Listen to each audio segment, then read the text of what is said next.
Hi my dear 11th standard students. இன்னைக்கு நம்ம வந்து எக்கனாமிக்ஸ் வந்து பார்க்க போறோம். எனக்கு தெரிஞ்சு நிறைய பசங்களுக்கு வந்து அக்கௌண்டன்சி அண்ட் காமர்ஸ் தாண்டி எக்கனாமிக்ஸ்ல ஒரு பெரிய பயம் இருக்கும். ஏன்னா இப்ப நீங்க வந்து புதுசா ஒரு சப்ஜெக்ட் பாக்குறீங்க. ஆக்சுவலா அக்கௌண்ட்ஸும் புதுசா தான் பாக்குறீங்க. பட் எட் எக்கனாமிக்ஸ்ல இருக்கிற அந்த டிஃபிகல்ட்டி வந்து நம்மளுக்கு அக்கௌண்டன்சில கிடையாது. அண்ட் இன்னைக்கு நான் ஒரே ஒரு விஷயம் சொல்றேன். உங்களோட கம்ப்ளீட் எக்கனாமிக்ஸ் வந்து நீங்க தாராளமா நம்மளை நம்பலாம். வேதாந்துவை நம்பி நீங்க வந்து உங்களோட எக்கனாமிக்ஸ் ப்ரிப்பரேஷன்ஸை விட்டுட்டீங்க அப்படின்னா இந்த ஒரு வருஷம் உங்களுக்கு வந்து ஸ்மூதா போயிடும். அண்ட் நீங்க இப்ப நினைக்கிறீங்க இந்த காமர்ஸ் குரூப்பே நான் எடுத்துக்க கூடாது, எல்லாமே கஷ்டமா இருக்கு அப்படின்னு நினைக்கிறீங்கன்னா கண்டிப்பா உங்களோட அந்த தாட்டை வந்து சேஞ்ச் பண்ணிக்கோங்க. ஏன்னா சப்ஜெக்ட் கஷ்டமா இருக்கு அப்படிங்கிறதுக்காக அந்த குரூப்பே வந்து நீங்க வேண்டாம் அப்படின்னு இக்னோர் பண்ண வேணாம், நெக்லெக்ட் பண்ண வேணாம் படிக்காம. நான் இப்ப சொல்றேன் economic concepts and accounting concepts இதெல்லாம் நீங்க படிச்சுக்கிட்டீங்க அப்படிங்கிறப்போ ஃபியூச்சர்ல உங்களுக்கு பிசினஸ் ரிலேட்டடான கெரியர் ஆப்ஷன்ஸ்க்கு ரொம்ப ஈஸியாவே இருக்கும், ரொம்ப உதவிகரமாகவும் இருக்கும். ஸோ எல்லா கிராஜுவேட்ஸும், எல்லா சயின்ஸ் ரிலேட்டட் கிராஜுவேட்ஸ் ஆகட்டும், இல்ல நீங்க ஆர்ட்ஸ் ரிலேட்டட் ஆகட்டும், யாரா இருந்தாலுமே ஒரு பிசினஸ் அப்படின்னு வரும்போதோ இல்ல ஃபியூச்சர்ல ஒரு சில விஷயங்களை அண்டர்ஸ்டாண்ட் பண்ணிக்கிறதுக்காகவோ உங்களுக்கு கண்டிப்பா வந்து காமர்ஸ் தேவைப்படும். காமர்ஸ் இல்லாம ஒண்ணுமே இல்லை. அண்ட் இந்தியாவில திடீர்னு தங்க விலை ஏறுது அப்படின்னா அதை புரிஞ்சுக்கிறதுக்கு உங்களுக்கு எக்கனாமிக்ஸ் கண்டிப்பா தேவைப்படும்பா. சரியா? அதனால ஒரு சப்ஜெக்டை வந்து அதோட லெவல் ஆஃப் டிஃபிகல்ட்டியை வச்சு நீங்க டிசைட் பண்ணாதீங்க. அது எவ்வளவு இம்பார்ட்டன்ட் அப்படிங்கறத நீங்க புரிஞ்சுக்கோங்க. நம்மளை பொறுத்த வரைக்கும் எக்கனாமிக்ஸ் லெக்சர்ஸ் இருந்தாதான் உங்களால இந்தியா ரிலேட்டடான அந்த எக்கனாமிக்கல் சேஞ்சஸ் நம்மளால புரிஞ்சுக்க முடியும். திடீர்னு ஏன் எல்லா பொருளோட விலை ஏறுது, டிமாண்டு ஏன், டிமாண்ட்னா என்ன அப்படிங்கிறது உங்களுக்கு புரியணும்னா கண்டிப்பா அதுக்காக நம்ம சப்ஜெக்ட் நாலேஜ் நம்மளுக்கு ரொம்ப தேவைப்படும். இது வந்து நீங்க நினைக்கிற மாதிரி அவ்வளவு கஷ்டம் கிடையாது. ஓரளவுக்கு ப்ராப்பர் கைடன்ஸும் அண்ட் நீங்க வந்து கொஞ்சம் கவனிச்சிங்கன்னா புரியும். எல்லா டீச்சர்ஸும் நல்லாதான்ப்பா எடுக்கிறாங்க, பட் நீங்க கவனிக்கிறீங்க அப்படின்னா கண்டிப்பா உங்களுக்கு புரியும். ஏதாவது டவுட்ஸ் இருக்கு அப்படின்னா கண்டிப்பா அதை நீங்க ரைஸ் பண்ணி தான் ஆகணும். டவுட்ஸ் ரைஸ் பண்ணா மட்டும்தான் அது வந்து எடுக்கிற டீச்சர்ஸ்க்கு அது தெரியும், நீங்க அதை புரிஞ்சுக்கிட்டீங்க இல்ல அப்படிங்கிறது தெரியும். ஸோ இன்னைக்கு நம்ம ரொம்ப சின்ன டாபிக் தான் பார்க்க போறோம். First chapter of economics, micro எக்கனாமிக்ஸோட இன்ட்ரடக்ஷன்ல வெரி ஃபர்ஸ்ட் பார்ட் பி அதை மட்டும் தான் பார்க்க போறோம். அண்ட் எக்கனாமிக்ஸ் புக்கு நீங்க எங்க திருப்பி பார்த்தாலும் உங்களுக்கு ஒரு சாப்டர்லயுமே பார்ட் பில ஒரு 7-8 கொஸ்டின் இருக்கும், பார்ட் சில ஒரு 5 கொஸ்டின் இருக்கும், பார்ட் டில வந்து அந்த 5 மார்க் கொஸ்டின்ஸ் இருக்கு இல்லையா, அதுல ஒரு 4 இருக்கும். எல்லா சாப்டர்லயுமே 4 தான் இருக்கும். நிறைய டயக்ராம்ஸ் இருக்கும், நிறைய கிராஃப்ஸ் இருக்கும். அது புரியல அப்படிங்கிறப்ப நீங்க கண்டிப்பா நம்ம கிட்ட படிச்சுக்கலாம். தனியா படிச்சு கஷ்டப்பட வேணாம், நம்ம கூட படிச்சுக்கோங்க. அதுக்கு நீங்க என்ன பண்ணணும் அப்படின்னு சொல்லி பாத்தீங்கன்னா டெஃபினட்டா நம்ம சேனல்ல இருக்க வீடியோஸ் போட்ட உடனே உங்களுக்கு வந்து சேரணும்னா நீங்க அதை சப்ஸ்கிரைப் பண்ண மட்டும்தான் முடியும். உங்களுக்கு ஆல்ரெடி இது தெரியும்ப்பா அப்படின்னா நீங்க உடனே உங்க ஃப்ரெண்ட்ஸுக்கு வந்து ஷேர் பண்ணுங்க. அவங்க வந்து காமர்ஸ் ரிலேட்டடான இன்னும் நிறைய ஃப்ரெண்ட்ஸ்க்கு ஷேர் பண்ண சொல்லிட்டு யூஸ்ஃபுல்லான கண்டென்ட்ஸை மிஸ் பண்ண வேணாம் அப்படின்னு சொல்லிடுங்க. So now we are moving to the lessons, we are moving to the chapters. Part B. நான் இன்னைக்கு கரெக்டா சொன்ன மாதிரி பார்ட் பில இருக்கிற கொஸ்டின்ஸ் மட்டும் தான் எடுக்க போறேன். இதை மட்டும் இன்னைக்கு படிக்க முடியுதான்னு பாருங்க. ஒரே நாள்ல நீங்க வந்து part B, part C, part D எல்லாத்தையும் நம்மளால படிச்சு முடிக்க முடியாது. ஸோ இதை மட்டும் இன்னைக்கு கவனமா லிசன் பண்ணிக்கோங்க. What is meant by economics அப்படின்னு சொல்லி கேட்டிருக்காங்கப்பா. What is meant by economics, எக்கனாமிக்ஸ்னா என்ன அப்படின்னு கேட்டிருக்காங்க. அது தெரியணும் அப்படிங்கிறதுக்காக தான் இந்த சாப்டரே உங்களுக்கு இருக்கும். நிறைய டெஃபினேஷன்ஸ் இருக்கும், அதை நிறைய பேர் கொடுத்துருப்பாங்க. அந்த டெஃபினேஷன்ஸ் நீங்க கம்பேர் பண்ணி எழுதணும் அப்படிங்கிற மாதிரிலாம் கேள்வி இருக்கும். அதுக்கு முதல்ல எக்கனாமிக்ஸ்னா என்ன அப்படின்னு நீங்க தெரிஞ்சுட்டு இருந்திருக்கணும். The term economics comes from the ancient Greek word அப்படின்னு சொல்லி சொல்றாங்க. அந்த கிரீக் வேர்ட் என்ன அப்படின்னு சொல்லி பாத்தீங்கன்னா ஓகினோமிகோஸ் அப்படிங்கிற வேர்ட். ஓகே, நம்மளால படிக்க முடியாத அளவுக்கு ஒரு வார்த்தை ஓகினோமிகோஸ் அப்படின்ற வேர்டு. இது ஞாபகம் வச்சுக்கோங்க, வேற வழி இல்லை, இது நீங்க ஞாபகம் வச்சுதான் ஆகணும். That's the term economics means management of households அப்படின்னு சொல்லி சொல்லியிருக்காங்க. What is ஓகினோமிகோஸ்? இன்கேஸ் உங்களால ஆக்சுவலி இந்த 2 பாயிண்ட் வந்து சஃபிஷியன்ட். இந்த 2 பாயிண்ட் நம்மளுக்கு போதுமானது. 2 மார்க்ஸ்க்கு இவ்வளவுதான் வேணும். பட் இது தெரிஞ்சு வச்சுக்கோங்க. ஓகியோஸ் அப்படின்னா ஹவுஸ் ஹோல்ட்ஸ் அப்படின்னு அர்த்தம். ஹவுஸ் ஹோல்ட்னா ஹவுஸ் ஹோல்ட் அப்படிங்கிற வார்த்தைக்கு என்ன அர்த்தம்? மேனேஜிங். ஹவுஸ் ஹோல்ட் அப்படின்னா வீட்டுல இருக்கிற எல்லா ஒர்க்ஸும், அது சும்மா பாத்திரம் கழுவுறது, துணி துவைக்கிறது மட்டும் கிடையாது, பினான்சியலி ஆல்சோ. அண்ட் நெமீன் அப்படிங்கிற வார்த்தைக்கு மேனேஜ்மெண்ட், கஸ்டம், லா அப்படிங்கிற மாதிரி மீனிங். அதாவது மூணுமே கொஞ்சம் இன்டர் ரிலேட்டடா தான் மீனிங் வரும். மேனேஜ்மெண்ட் அப்படிங்கிறது வேற, கஸ்டம் அப்படிங்கிறது வேற, லா அப்படிங்கிறது வேற. ரூல்ஸ் அப்படிங்கிறது லா அப்படின்னு வந்துடும், கஸ்டம் அப்படின்னா ப்ரொசீஜர்ஸ் அப்படின்னு வந்துடும், மேனேஜ்மெண்ட் அப்படின்னா மேனேஜிங் திங்ஸ் அப்படின்னு வந்துடும். இது எல்லாமே சேர்ந்ததுதான் இந்த நெமீன் அப்படிங்கிற வார்த்தைக்கு அர்த்தம். அப்போ ஓகினோமிகோஸ் அப்படிங்கிற வார்த்தையை ஃபர்ஸ்ட் யூஸ் பண்ணும்போது எப்படி ஸ்டார்ட் பண்ணாங்க அப்படின்னா மேனேஜிங் ஹவுஸ் ஹோல்ட்ஸ் அப்படிங்கிறதுக்காக தான் இந்த ஓகினோமிகோஸ் அப்படிங்கிறது வந்தது. ஸோ அதுக்கப்புறம் தான் நம்ம அதை எப்படி யூஸ் பண்ண ஆரம்பிச்சோம், மேனேஜ்மெண்ட் ஆஃப் ஹவுஸ் ஹோல்ஸ் அப்படின்னாலே எக்கனாமிக்ஸ் தான் அப்படின்னு யூஸ் பண்ண ஆரம்பிச்சோம். பட் அதுக்கப்புறமா லேட்டர் வந்த எக்கனாமிஸ்ட் என்ன பண்றாங்க அப்படின்னா, நோ அது வந்து பொலிட்டிக்கல் எக்கானமி அப்படின்னு சொல்லி மாத்துறாங்க. அதுக்கப்புறம் இல்ல பொலிட்டிக்கல் எக்கானமி இல்ல, அது வந்து ஜென்ரலைஸ்டா நம்ம வந்து அது எக்கானமி அப்படின்னு தான் வந்து சொல்லணும் அப்படின்னு சொல்லி எக்கனாமிக் எக்ஸ்பர்ட்ஸ் வந்து மாத்துறாங்க. ஓகேங்களா? இந்த 2 பாயிண்ட் எழுதினாலே குவெஸ்டனுக்கு போதுமானது. ஓகே, புரியல அப்படின்னா எந்த கொஸ்டின் புரியலங்கிறத எனக்கு சொல்லுங்க. நான் கண்டிப்பா வந்து நெக்ஸ்ட் வீடியோஸ் வரும்போது அதை வந்து நான் பாத்துக்கிறேன். அண்ட் மைக்ரோ எக்கனாமிக்ஸ்ல உங்களுக்கு தெரியும் கொஸ்டின் ஆன்சர்ஸ் அப்படின்னு பார்க்கும்போது லெசன்ல அப்படின்னு பார்க்கும்போது we have economics has been divided into micro and macro அப்படிங்கிற மாதிரிலாம் இருக்கு இல்லையா. ஸோ இந்த மைக்ரோ எக்கனாமிக்ஸ் அப்படிங்கிறதுக்கு தனி அர்த்தம் இருக்கு. இந்த நீங்க படிக்க போற 11th ஸ்டாண்டர்ட்ல ஃபுல்லா படிக்கிறீங்க இல்லையா, அது வந்து மைக்ரோ எக்கனாமிக்ஸ் தான். 12th போய் படிக்கும் போது மேக்ரோ எக்கனாமிக்ஸ் படிப்பீங்க. ஓகே, அந்த மைக்ரோ எக்கனாமிக்ஸ் தான் இந்த வருஷம் ஃபுல்லா நம்ம படிக்க போறோம். அப்படிப்பட்ட மைக்ரோ எக்கனாமிக்ஸ் என்ன அப்படின்னு சொல்லி பாருங்க. Micro economics is study of economic actions of individual units. இதுல ரொம்ப முக்கியமான வார்த்தை இண்டிவிஜுவல் யூனிட்ஸ். ஏன் இண்டிவிஜுவல் யூனிட்ஸ் முக்கியம்? ஏன்னா இண்டிவிஜுவல் பத்தி நீங்க படிக்கிறது மைக்ரோ எக்கனாமிக்ஸ். அப்ப மேக்ரோ எக்கனாமிக்ஸ்னா என்னது?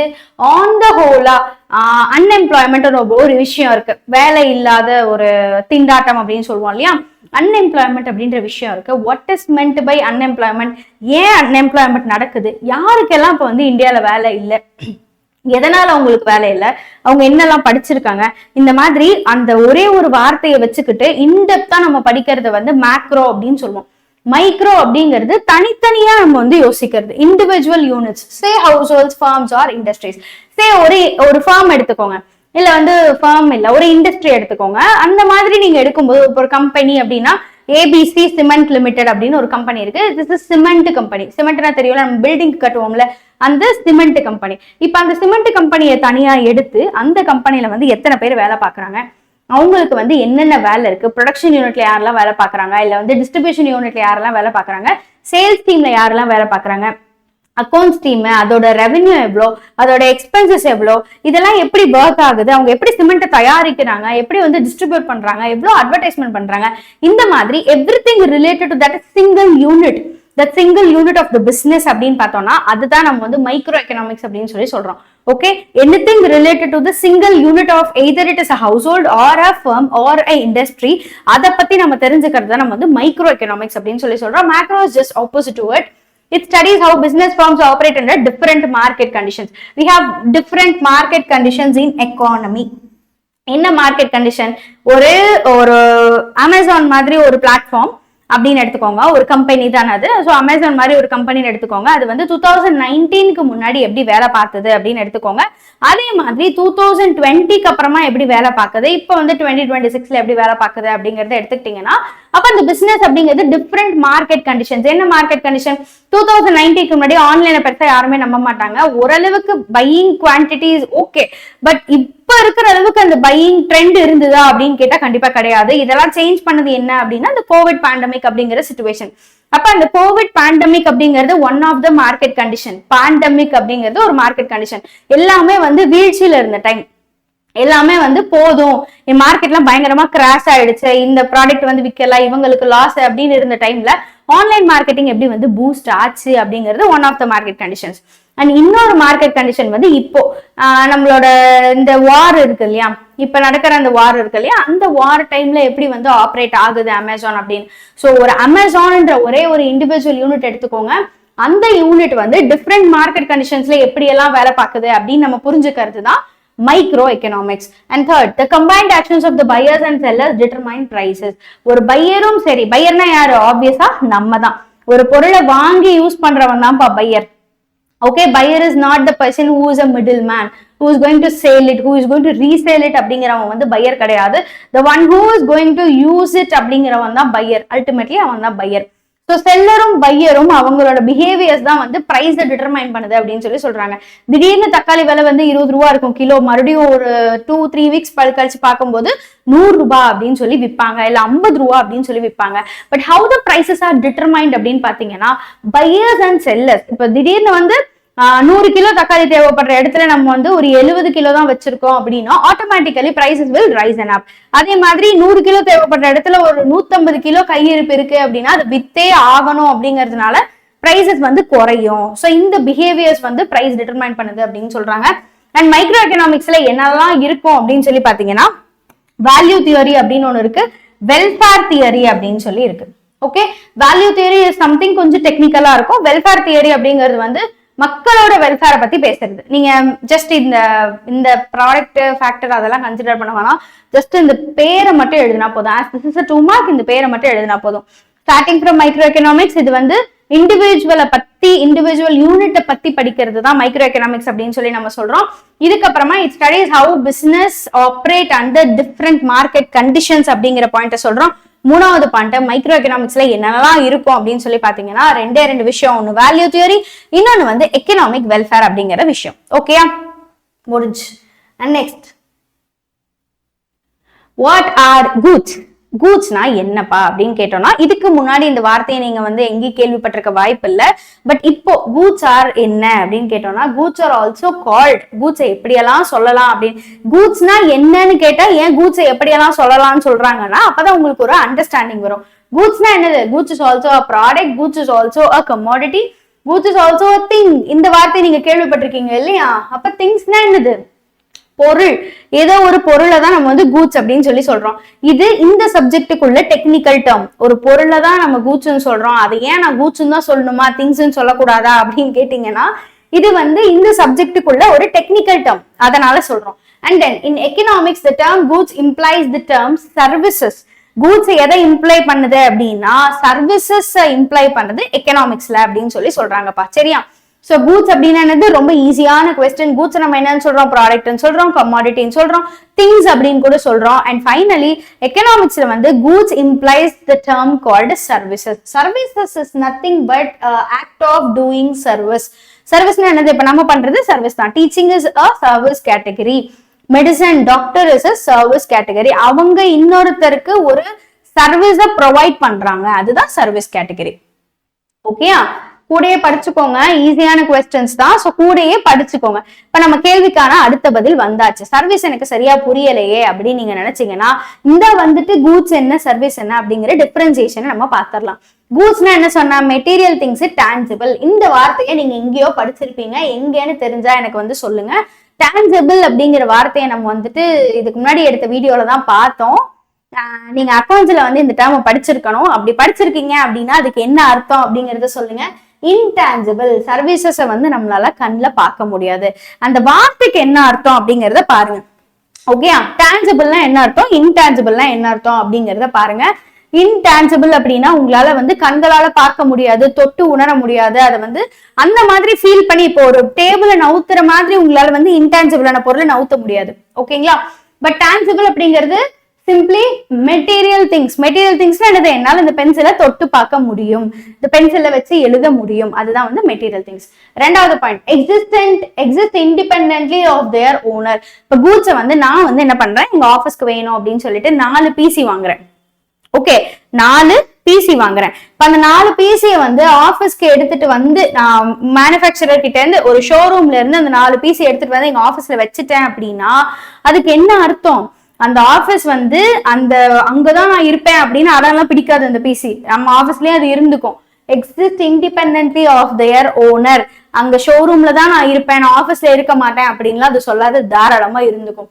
But inseparable from their makers அப்படின்னு சொல்லி சொல்றாங்கப்பா. Okay, everybody knows about Apple. கரெக்டா?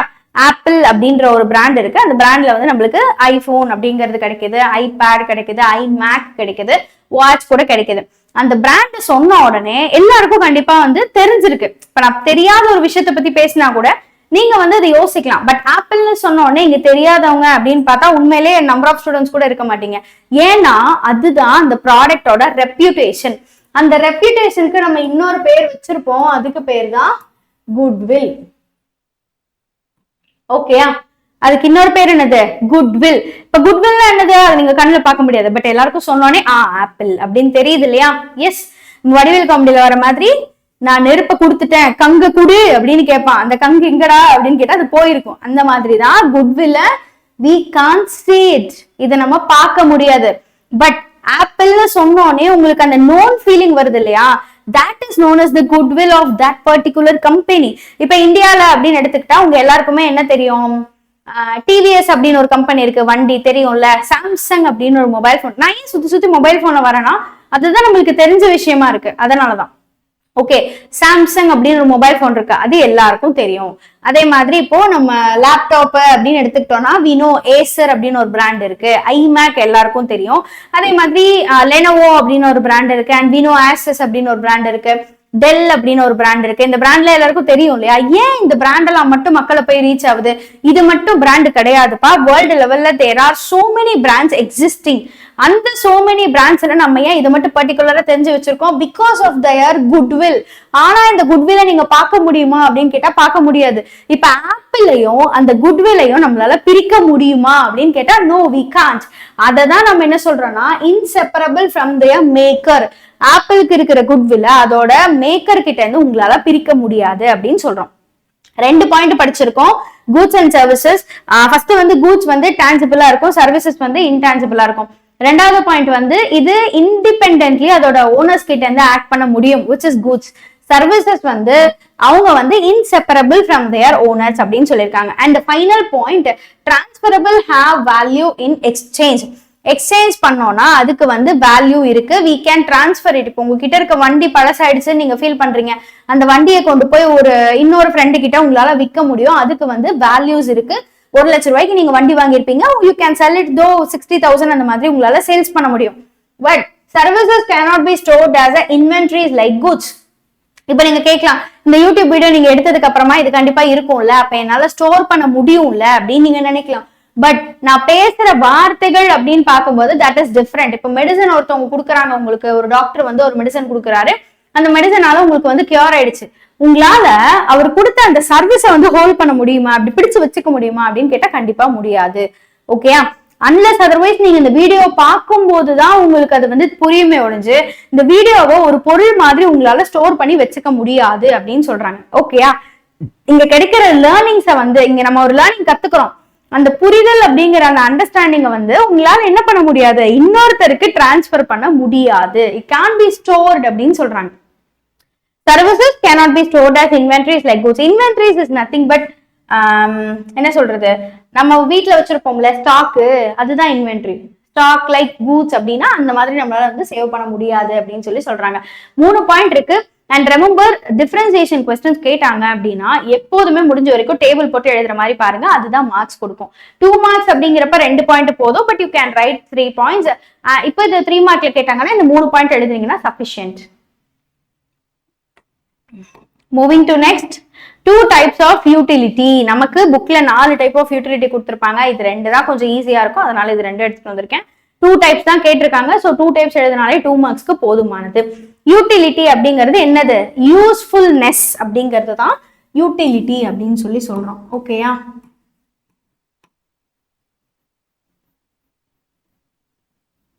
யூஸ்ஃபுல்னஸ், த டேர்ம் யூஸ்ஃபுல்னஸ் அப்படின்னா என்னது, ஒரு விஷயம் நம்மளுக்கு யூஸா இருக்கு, உபயோகமா இருக்கு அப்படிங்கறது தான் யூட்டிலிட்டி அப்படின்னு சொல்லி சொல்லுவோம். இங்க எக்கனாமிக்ஸ்ல வந்து என்ன பண்ணுவாங்க அப்படின்னா, ஆப்பிள் சாப்பிட்டா 100 யூட்டிலிட்டி அப்படிங்கிற மாதிரி கணக்கு போடுவோம். நம்ம ஃபியூச்சர் நான் அதெல்லாம் சொல்றேன் உங்களுக்கு. அந்த டிமாண்ட் சப்ளை பத்தி பேசும்போது நான் ஐ டெல் யூ, ஆப்பிள் சாப்பிட்டோம்னா இவனுக்கு வந்து 100 யூட்டிலிட்டி கிடைச்சிருக்கு, அதே ஆரஞ்சு சாப்பிடும்போது அவனுக்கு 60 யூட்டிலிட்டி தான் கிடைச்சிருக்கு அப்படின்னு பேசுவாங்க. அதுக்கு என்ன அர்த்தம் அப்படின்னா, அந்த லெவல் ஆஃப் சாட்டிஸ்பாக்சன், எனக்கு ஆப்பிள் ரொம்ப பிடிக்கும், ஓகே 100 யூட்டிலிட்டி. ஆரஞ்சு வேற வழி இல்ல, ஆப்பிள் இல்ல, அதனால நான் ஆரஞ்சு சாப்பிட்றேன், அதனால 60 யூட்டிலிட்டி. ஸோ அந்த level of satisfaction a person get through consuming something அப்படிங்கிறது தான் யூட்டிலிட்டி அப்படின்னு சொல்றோம். இதே நீங்க வந்து யோசிக்கலாம், நான் வந்து மூவி போனேன், எனக்கு வந்து புதுசா வந்திருக்கு மூவிஸ் பார்த்தோன்னே ஒரே சந்தோஷமா இருக்கு, எனக்கு வந்து தியேட்டர்ல கத்தனம் போல இருக்கு அப்படின்னு நம்ம யோசிக்கும் போது அதுதான் அந்த level of utility that you got from that specific movie அப்படிங்கிறது. ஓகேயா? So time utility and place utility 2 விஷயம் தான்ப்பா.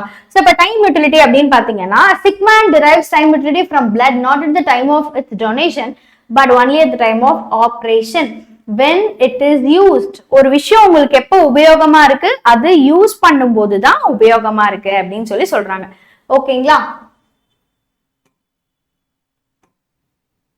எஸ், ஒரு விஷயம் எப்ப நம்மளுக்கு யூஸ்ஃபுல்லா இருக்கு, அது யூஸ் பண்ணும்போதுதான் உபயோகமா இருக்கு. அவனுக்கு வந்து டொனேட் பண்ணும்போது அந்த ரத்தம் தேவைப்படல. ஒரு சிக்மேன் எக்ஸாம்பிள் அப்படின்னு சொல்லி பாத்தீங்கன்னா, ஒரு சிக்மேனுக்கு வந்து டொனேட் பண்ணும்போது அவனுக்கு அந்த ரத்தம் தேவைப்படல. எப்ப அவனுக்கு தேவைப்படுது, டொனேட் பண்ணோடனே ஒரு டப்பால போட்டு அதை ஸ்டோர் பண்ணி வச்சிருவாங்க. ஆனா எப்ப அவனுக்கு தேவைப்படுது, அவனுக்கு ஆபரேஷன் நடக்கும்போது அந்த ரத்தத்தை எடுத்து யூஸ் பண்ணி அவனுக்கு ஆபரேஷன் பண்ணி பண்றாங்க இல்லையா, அந்த டைம்ல இது யூஸ் ஆகுது. So this denotes time utility அப்படின்னு சொல்லி சொல்றாங்க. அண்ட் பிளேஸ் யூட்டிலிட்டி அப்படின்னு சொல்லி பார்க்கும்போது, ஸோ ஒரு பப்ளிகேஷன் சென்டர்ல இருந்து ஒரு ஸ்டூடெண்ட்டுக்கு ஒரு புக்கு வரும்போது அவனுக்கு அப்ப வந்து அந்த யூட்டிலிட்டி கிடையாது, பட் அவன் படிக்கும் போதுதான் அது யூஸ் ஆகுது அப்படின்னு சொல்றாங்க. நீங்க எல்லாருமே ஸ்கூல் தானே படிக்கிறீங்கப்பா. ஸ்கூல் படிக்கும்போது வென் நீங்க பாருங்க, உங்களோட ஸ்கூல்ல உங்களுக்கு ஒரு புக்கை வாங்கி ஒரு ஸ்டோர் ரூம்ல வச்சிருப்பாங்க. அந்த ஸ்டோர் ரூம்ல வச்சதுக்கு அப்புறமா ஜூன் மந்த் நீங்க ஸ்கூலுக்கு வந்ததுக்கு அப்புறமா தான் உங்களுக்கு அதை கொடுப்பாங்க. அந்த மாதிரி டைம்ல தான் அதுக்கு யூஸ் ஆகுதே ஒழிஞ்சு அந்த ஸ்டோர் ரூம்ல வச்சிருக்க வரைக்கும் அந்த புக்கு வெறும் புக்கு தான். So place utility also useful when it is during the time of consumption அப்படின்னு சொல்லி சொல்றாங்க. இதை ப்ரொடக்ஷன் கன்சம்ஷன் அப்படின்ற கான்செப்ட்ல நீங்க எடுத்துக்கிட்டீங்க அப்படின்னா, இதுக்கு இன்னொரு எக்ஸாம்பிள் என்ன நம்ம சொல்லலாம். இப்ப வந்து டீ எஸ்டேட்ல டீ வந்து ப்ரொடக்ஷன் பண்ணிட்டு இருக்காங்க. அப்ப அதை ஸ்டோர் பண்ணி இந்த மாதிரி ஒரு வேர் ஹவுஸ் எடுத்து அந்த வேர் ஹவுஸ்ல வந்து டீ வந்து வச்சிருக்காங்கன்னு வச்சுக்கோங்களேன். அதை நம்ம எப்ப யூஸ் அப்படின்ற பண்ணுவோம்னா, அந்த டீ பேக்கெட்டா ஃபேக்டரியில இருந்து மாறும். அந்த பேக்கெட் எல்லாம் சேர்த்து ஒரு ஊர்ல இருக்க சூப்பர் மார்க்கெட்டுக்கு போகும். அங்கிருந்து ஒரு கஸ்டமர் வாங்குவான். அவன் வீட்டுக்கு எடுத்துட்டு வந்து பிரிச்சு அவன் வீட்டுல கொஞ்ச நாள் வச்சிருப்பான். அதுக்கப்புறம் அவன் பிரிச்சு ஒரு நாள் தண்ணியை கொதிக்க வச்சு பாலை கொதிக்க வச்சு அதுல அந்த டீ தூளை போடும் போதுதான் அந்த டீக்கு வந்து யூஸ்ஃபுல்னஸ் இருக்கு. அன்லெஸ் அது ஃபேக்டரியிலேயே இருந்திருக்கு, இல்ல வந்து பயிர்லயே இருந்திருக்கு, செடியிலேயே இருந்திருக்கு, it won't be used at all. இல்ல அது வந்து ஒரு ஸ்டோர் ரூம்ல வேர் ஹவுஸ்ல வச்சிருக்கும் போதும் அது வந்து யூஸ் இல்ல. அது எப்ப யூஸ் ஆகும், கன்சம்ஷன் அப்படிங்கிற இடத்துலதான் அது யூஸ் ஆகுது. ஸோ எப்போ வந்து ஒரு விஷயம் யூஸ் ஆகுதுன்னா கன்சம்ஷன்ல ஆகுது, ப்ரொடக்ஷன்ல கிடையாது அப்படின்னு சொல்றது பிளேஸ் யூட்டிலிட்டி. டைம் யூட்டிலிட்டி அப்படிங்கிறது வந்து ஒரு விஷயம் நடக்கும் போது அது யூஸ் ஆகுதா, இல்ல அது வந்து யூஸ் பண்ணும்போது யூஸ் ஆகுதா அப்படிங்கிறது தான் இந்த டொனேஷன் எக்ஸாம்பிள். ஓகே, இதை நீங்க ரொம்ப காம்ப்ளிகேட் பண்ணிக்க வேணாம், just understand and give the content. Okay, positive economics. நமக்கு வந்து பாசிட்டிவ் அப்படின்ற எக்கனாமிக்ஸ் டைப் ஒன்று இருக்கு, அதோட டெஃபினிஷன் அப்படின்னு சொல்லி கேட்கிறாங்க. பாசிட்டிவ் எக்கனாமிக்ஸ் அப்படிங்கிறது என்னன்னா மூணு விஷயம் தான். வாட் இட் இஸ், அது என்னது அப்படின்னு நம்ம தெரிஞ்சுக்கிறது, அதோட மீனிங் என்ன, இதெல்லாம் என்ன அர்த்தம் எனக்கு புரியல அப்படின்னு நம்ம பாக்குறது. And it analyses a problem, ஒரு ப்ராப்ளமா அனலைஸ் பண்றது அந்த basis of facts and examines its causes. இதுல என்ன நம்ம அனலைஸ் பண்றோம், அந்த பிரச்சனை என்ன, அது ஏன் நடக்குது, எதனால நடக்குது, இதெல்லாம் தான் அதுக்கு காசஸ் அப்படின்னு நம்ம அதுக்கு டிஃபைன் பண்றதுதான் பாசிட்டிவ் எக்கனாமிக்ஸ் அப்படின்னு சொல்றோம். மூணு பாயிண்ட் தான். What it is, means and analyses the causes of problems is what called positive economics அப்படின்னு சொல்லி சொல்றோம். Example, increase in consumer income will lead to higher car sales. இப்ப எனக்கு இருக்கிற ஒரே ஒரு query என்ன அப்படின்னா, ஊர்ல யார பார்த்தாலும் ஐபோன் வச்சிருக்காங்க.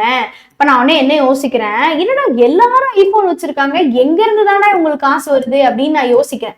ஓகேயா, அப்ப நான் உடனே என்ன டிட்டர்மைன் பண்றேன், உங்களுக்கே தெரியும் இந்தியால வந்து ஒரு ஸ்டாட்டிஸ்டிக்ஸ் என்ன இருக்கு அப்படின்னா, 70 to 80% of Indian people who owned iPhones are doing it in a EMI, not in a bulk payment. Only 5 to 6% of people மட்டும்தான் ஐபோனை வந்து காசு கொடுத்து வாங்குறாங்க, எல்லாருமே இஎம்ஐ தான் போடுறாங்க. ஸோ ஒரு 15,000 சம்பாதிக்கிற ஒருத்தனும் ஐபோன் வச்சிருக்கான், ஒரு 3 லட்ச ரூபாய் சம்பாதிக்கிறவனும் ஐபோன் வச்சிருக்கான். அப்ப யாரு தாண்டா ஐபோன் இப்ப இவ்வளவு விக்குது? உங்களுக்கு தெரியும்ல, அந்த 17 ப்ரோவோட சேல்ஸ் வந்து அவ்வளோ வந்து கடைக்கு முன்னாடி வரிசையா நின்னாங்க. ஐபோன் 17 ப்ரோ சேல்ஸ் நடக்கும்போது 2026 ஸ்டார்டிங்ல நடக்கும்போது பீப்புள் அவ்வளோ வந்து இந்த ஐபோனுக்காக வெயிட் பண்ணி அதை புக் பண்ணி ப்ரீ புக் பண்ணி எல்லாம் வாங்கினாங்க. எப்படி இது நடக்குது அப்படின்னு நான் யோசிக்கும் போது உடனே எனக்கு என்ன தோணும், okay, increase in consumer income is the answer அப்படிங்கிறது எனக்கு தோணும். ஓகே, பீப்புள் எல்லாருமே இன்கம் இன்க்ரீஸ் ஆன உடனே அவங்களோட அந்த பர்ச்சேசிங் பவர் அப்படிங்கிறது இன்க்ரீஸ் ஆயிடுச்சு, அதனால நிறைய பேர் வந்து ஐபோன் யூஸ் பண்றாங்க அப்படின்னு நான் வந்து கன்க்ளூட் பண்றேன். சோ இந்த இடத்துல நான் என்ன யோசிக்கிறேன், என்ன அதுக்கு அர்த்தம் என்ன, எப்படி வந்து இந்த மாதிரி ஐபோன் வாங்க முடியுது அப்படிங்கிறது வந்து causes, analyses the problem on the basis of facts and examines the causes. இதை கண்டுபிடிக்கிறது தான் நம்ம பாசிட்டிவ் எக்கனாமிக்ஸ் அப்படின்னு சொல்லி சொல்றோம். Fine, yes. Meaning of deductive method அப்படின்னு சொல்லி கேட்டிருக்காங்கப்பா. This is one of the technical term இங்க நம்ம ரிசர்ச்ல யூஸ் பண்ணுவோம். இந்த டிடக்டிவ் மெத்தட், இண்டக்டிவ் மெத்தட் இதெல்லாம் வந்து நீங்க வந்து ஒரு PhD படிக்கிறாங்க இல்லையா, அந்த மாதிரி ரிசர்ச்சஸ்ல இந்த வேர்ட் யூஸ் பண்ணுவோம். இதுல நீங்க தெரிஞ்சுக்க வேண்டியது வந்து மீனிங் மட்டும் தெரிஞ்சுக்கோங்க. ஃபியூச்சர்ல எங்கனாலும் இது நீங்க அப்ளை பண்ற மாதிரி இருக்கும். டிடக்டிவ் மெத்தட் அப்படின்னா ஃபர்ஸ்ட் பாயிண்ட் ரொம்ப ஈஸி. அதுக்கு இன்னொரு பேர் என்னன்னு மட்டும்தான் சொல்றாங்க. இதுக்கு இன்னொரு பேர் இருக்கு. என்னது? அனலிட்டிக்கல் மெத்தட் அப்படின்னு சொல்லுவோம், இல்லைன்னா இது வந்து அப்டிராக்ட் மெத்தட் அப்படின்னு சொல்லுவோம். ஓகே, டிடக்டிவ் மெத்தடுக்கு இன்னொரு பேரு அனலிட்டிக்கல் மெத்தட், அப்டிராக்ட் மெத்தட் அப்படின்னு சொல்லுவோம். இது நீங்க ஒன்னு எழுதினா கூட போதும். இன்னொன்னு, it consist of deriving conclusions from the general truth. Okay, இப்பதான்ப்பா மேட்ரே வருது. இந்த ஜெனரல் ட்ரூத் அப்படிங்கிறதுக்கு என்ன அர்த்தம்னா, இதை வந்து நீங்க ஃப்ரேம் பண்ணல, நீங்க வந்து ஒரு சொல்யூஷன் கண்டுபிடிக்கல, ஆல்ரெடி அங்க ஒரு ஜெனரல் ட்ரூத் இருக்கு. என்னென்னலாம் ஜெனரல் ட்ரூத் நான் சொல்றேன். எக்ஸாம்பிளுக்கு, கடல்ல நம்ம போயிட்டு தண்ணி குடிக்கிறோம், உப்பா இருக்குமா? General truth. கோடை காலம் வெயிலா இருக்குமா? General truth. Sun rises in the east, general truth. வாழ்க்கை முழுக்க யாரு வந்தாலும் போனாலும் சன் வந்து ஈஸ்ட்ல தான் வரும், வெஸ்ட்ல தான் இறங்கும். இது வந்து ஒரு ஜெனரல் ட்ரூத். ஓகே, இப்போ சூரியன் உதிக்குது அப்படிங்கறது எனக்கு ஒரு குவெஸ்டனா வரும்போது நான் என்ன சொல்வேன்? சூரியன் உதிக்குது இல்ல, அப்ப அது கிழக்காதான் இருக்கும், கண்டிப்பா அது வந்து ஈஸ்ட் டைரக்ஷனா தான் இருக்கும் அப்படின்னு நான் சொல்றேன். என்கிட்ட ஒரு ப்ராப்ளம் இருக்கு, சூரியன் உதிக்குதுங்கிற ஒரு ப்ராப்ளம் எடுத்துட்டு வராங்க. நானே அதுக்கு ஒரு கன்க்ளூஷன் என்ன கொடுக்குறேன்? ஆமாமா கரெக்ட் தான், சூரியன் உதிச்சா அது வந்து என்ன டைரக்ஷன் அப்படின்னா ஈஸ்ட் டைரக்ஷனா தான் இருக்கும் அப்படின்னு எடுத்துட்டு வரேன். எனக்கு எப்படி அது தெரியும்? ஏன்னா அங்க அது ஒரு ஜெனரல் ட்ரூத்தா இருக்கு. சூரியன் உதிக்கிறது கிழக்கு திசையில தான் உதிக்கும் அப்படிங்கிறது ஒரு ஜெனரல் ட்ரூத்தா இருக்கு. ஓகேங்களா? Driving conclusion, conclusion is nothing but answer. Conclusion அப்படிங்கிற டேர்முக்கு என்ன அர்த்தம்? ஜஸ்ட் ஆன்சர் அப்படின்னு அர்த்தம். சரியா? It takes few general principles and applies them to draw conclusion. இந்த மாதிரி ஒரு 4-5 பிரின்சிபல் எடுத்துட்டு அதுல இருந்து ஒரு முடிவுக்கு வரலாம் அப்படிங்கிறது தான் இந்த டேர்ம். ஓகேங்களா? டிடக்டிவ் மெத்தட் அப்படிங்கிற டேர்ம். சோ டிடக்டிவ் மெத்தடுக்கு பேரு அனலிட்டிக்கல் ஆர் அப்டிராக்ட். ஒரு ஜெனரல் ட்ரூத் எடுத்து அதை அப்ளை பண்ணி அதுல இருந்து ஆன்சர்ஸ் கிடைக்கிறது தான் டிடக்டிவ் மெத்தட் அப்படின்னு சொல்லி சொல்றோம். இங்க ஒரு சூப்பரான எக்ஸாம்பிள் இருக்கு. மழை பெஞ்சா தரையெல்லாம் தண்ணி ஆயிடும். Okay, if it's raining the ground will be wet. So இப்ப நான் சொல்றேன், வெளியில மழையா இருக்கு, ஒரு 2 hours மழையா பெஞ்சிட்டு இருக்கு அப்படின்னு நான் சொல்றேன். உடனே ஒரு கன்க்ளூஷன் என்ன கிடைக்கும்? மழை பெய்தா அப்ப வந்து கிரவுண்ட் வெட்டாதான் இருக்கும் அப்படின்னு ஒரு கன்க்ளூஷன் கிடைக்கும். Okay, this is the well and very well example of this method. இதை வந்து நீங்க தாராளமா எழுதலாம், எக்ஸாம்ல கூட எழுதலாம். அண்ட் நான் முன்னாடியே சொல்லியிருப்பேன், ஒரு விஷயம் நீங்க வந்து புதுசா எக்ஸ்பிளைன் பண்றீங்க அப்படின்னா உங்களுக்கு என்ன ஜெனரல் எக்ஸாம்பிள் தெரியுதோ அதை எழுதுங்க. புக்ல இருக்கிறது தான் எழுதணும்னு இல்ல வந்து கூகுள் பண்ணி தான் எழுதணும்னு கிடையாது. ஒரு ஜெனரல் எக்ஸாம்பிள் உங்களுக்கு தெரியுது, உங்க கான்செப்ட் நல்லா புரிஞ்சிருச்சு அப்படின்னா ஜெனரல் எக்ஸாம்பிள் உங்களுக்கு தெரியும், அந்த ஜெனரல் எக்ஸாம்பிளே எழுதினா போதும். சன்ரைசஸ் இந்த ஈஸ்ட் கூட எழுதலாம், கிரவுண்ட் வெட்டா இருக்கு அப்படிங்கறது கூட எழுதலாம்ப்பா. சரியா? Okay, so now I think we have come to the end. எல்லாம் முடிச்சிட்டோம். இதுக்கு மேல